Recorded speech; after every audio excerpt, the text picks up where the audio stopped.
Hi, I'm Tabby Jones-Wallaber, an ASHA certified speech-language pathologist. We're going to talk about descriptive language.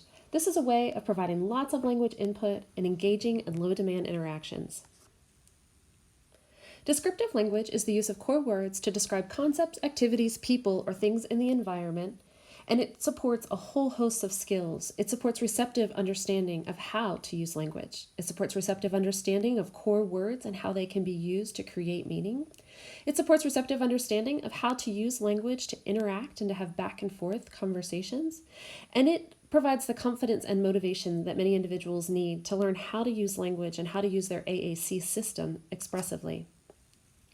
Descriptive language is a great strategy because it is an anytime strategy. Language is not an activity. It doesn't get put on the schedule. It doesn't get checked off the agenda. It is part of every activity. It is how we create relationships. It is how we show learning. It's how we advocate for our wants and needs. Descriptive language is something you can stick in your back pocket and pull out at any time to support engaging interactions. So, we're going to talk about descriptive language in 4 easy steps. The first is to use core words. Core words are high-frequency words, usually not nouns, but they're high-frequency words that have multiple meanings. They're used across environments and activities, and they can be combined to create, to express a wide range of ideas. Core words include verbs such as look, do, put, make, get, want, go. You've probably used all of these words already today. It also includes adjectives or describing words, pronouns, prepositions or describing or positional words, question words, and of course negation. Core words are a key feature of any well-developed AAC system, whether low-tech or high-tech. Step 2 is follow up with an open-ended question. So what do you think about that? How does it make you feel? Those are fairly general. You could also ask more specifically, tell me something that happened, or what did you learn about the topic?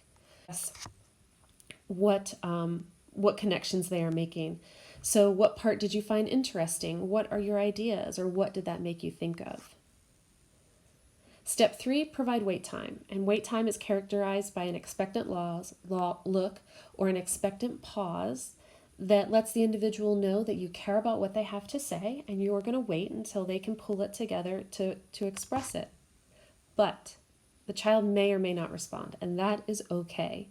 Simply by providing language input, by showing them how to use words, core words, to create meaning in a variety of ways, and by hearing you do that, and then by being asked a thought about it, you are supporting the child or the individual's learning. So it's okay if they don't respond. Step 4 is repeat. Continue to use descriptive language.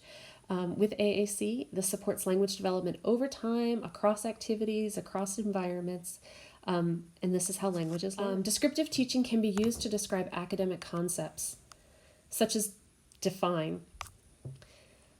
You can take science vocabulary words such as photosynthesis and define it with core vocabulary. Get light, make food. You can also summarize. A familiar book like Charlotte's Web can be summarized as she saves him, all like him, he makes many good friends at the farm. She helps him, he lives happily.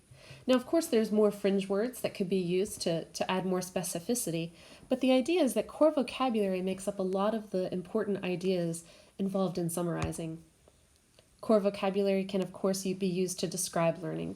So when describing pioneer life, they went far. They wanted open spaces. They carried all they could. They made or got everything they needed from the land. It was hard work. It was sometimes scary.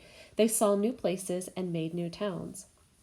Now, the important part of using descriptive language during teaching is that you ask the child to show what they are learning using words that they have access to.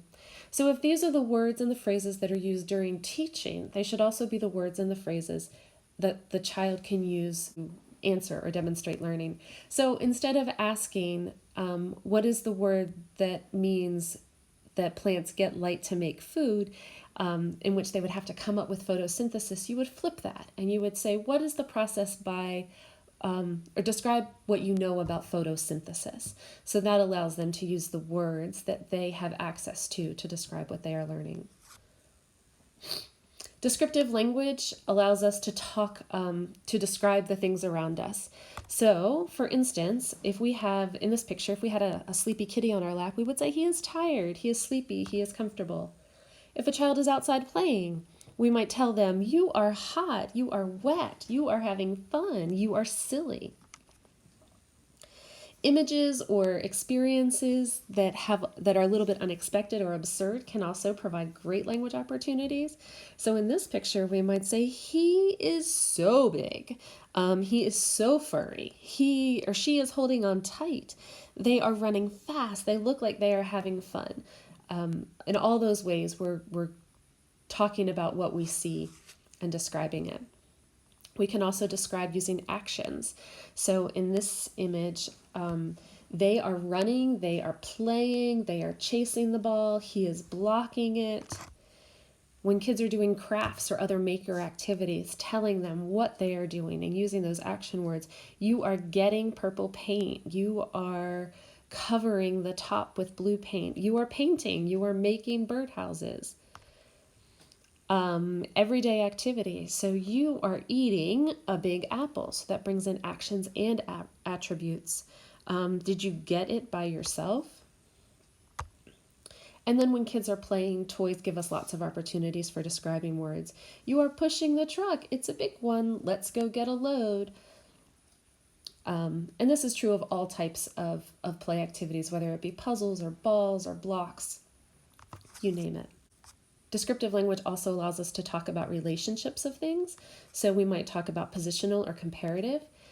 With engineering toys, such as Legos or magnetiles or any other types of manipulatives, we might say, oh, you're putting on more, it's going up, it is high. That one goes on, that one put one in between. We need to put more under to make it stronger. Comparative words such as same and different also give us important ways to describe. So in this example, we might say, look at how different those all are. Shoes are supposed to be the same, but these are all different. The shoes are the same, or some of the shoes are the same, but the colors are different, or the patterns are different. All the socks are different. So you can see how descriptive language adds a lot of richness to our conversations. Descriptive language is really enriches shared reading opportunities. It is often our tendency when we open a picture book to describe the picture. So there is a girl, I see a tree, there's water under the bridge. But when we incorporate core vocabulary, we really extend the meaning around those labels. So they play, he is high, it is up in the tree, climate, go over, fast water, cold water. So during shared reading, descriptive language allows us to add a lot more to the interaction. So descriptive language in 4 easy steps. Describe with core vocabulary. Some fringe words are going to make their way in. That is fine. It adds richness, it adds specificity, it adds energy. Then you're going to ask open-ended questions to allow the individual to think about, what are my ideas around this? Provide wait time and expectant looks and pauses to let them know you're interested in what they have to say, and you're going to wait to see if they're going to offer that. And then use more descriptive language. Continue teaching AAC and showing them how to use words. That's your checklist. If you want to learn more, there's great resources with a simple Google search. Gail Van Tatenhove has a 2-page PDF on core vocabulary and descriptive teaching that is fantastic. There's also really wonderful blogs on practical AAC and assistiveware. I encourage you to look those up. Thank you for your time. Watch this space for more quick tips on speaking AAC to teach AAC.